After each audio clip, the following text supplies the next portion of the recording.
আজকে প্রায় অনেক দিন পর ব্লগ আপলোড করছি, আর তার কিছু কারণ রয়েছে, সবটাই শেয়ার করব, তো ব্লগটা দেখতে থাকো। Hi, Konkona, welcome back to my another new video. আজকে অনেক কিছু শেয়ার তো করব, বাট তার আগে ব্রেকফাস্টটা চলো প্রিপেয়ার করে নিই। আজকে ব্রেকফাস্টে আমি খাচ্ছি ওটস। আর ওটস আমি অনেক রকমভাবেই প্রিপেয়ার করে থাকি, আর আজকে ওটসটা প্রিপেয়ার করেছি অল্প মিল্ক আর তার সাথে একটু ব্যানানা, তার সাথে রয়েছে একটা বয়েলড এগ। ব্রেকফাস্ট কমপ্লিট করে আজকে একটু আগেই স্নানটা সেরে নিয়েছি। আচ্ছা, এবার একটা আসল প্রশ্নে আসি, সেটা হচ্ছে কঙ্কনা ডায়েরিজে তোমরা অনেকদিন ধরেই মিনি ব্লগ দেখতে পাচ্ছ না, প্রায় এক সপ্তাহ মতন হবে। তো কেন দেখতে পাচ্ছ না সেটা তো বলবোই, তার আগে বলি তোমরা কিন্তু শর্টস আই হোপ দেখতে পাচ্ছ। আমি শর্টস কিন্তু রেগুলার আপলোড করে গেছি। তো আজকে লাঞ্চে ছিল হচ্ছে সিম্পলি আজকে চিকেন হয়েছিল।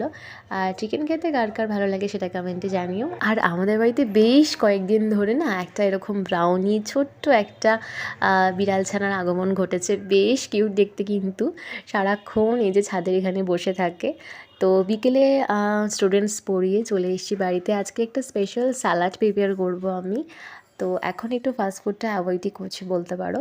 তো চলো একটু তোমাদেরকে দেখিয়ে দিই যে আমি কিভাবে স্যালাড প্রিপেয়ার করে থাকি। স্যালাডটা প্রিপেয়ার করতে এখানে ফার্স্টেই লাগছে হচ্ছে টমেটো, কিউকাম্বার, অনিয়ন আর সেদ্ধ ছোলা।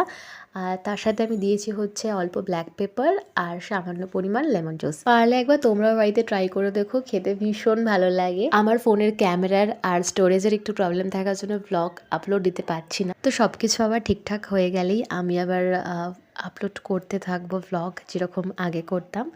তো কঙ্কনা ডায়েরিজকে সাপোর্ট করতে একদম ভুলো না। ব্লগটা কেমন লাগলো জানিও। সবাই খুব ভালো থেকো, বাই।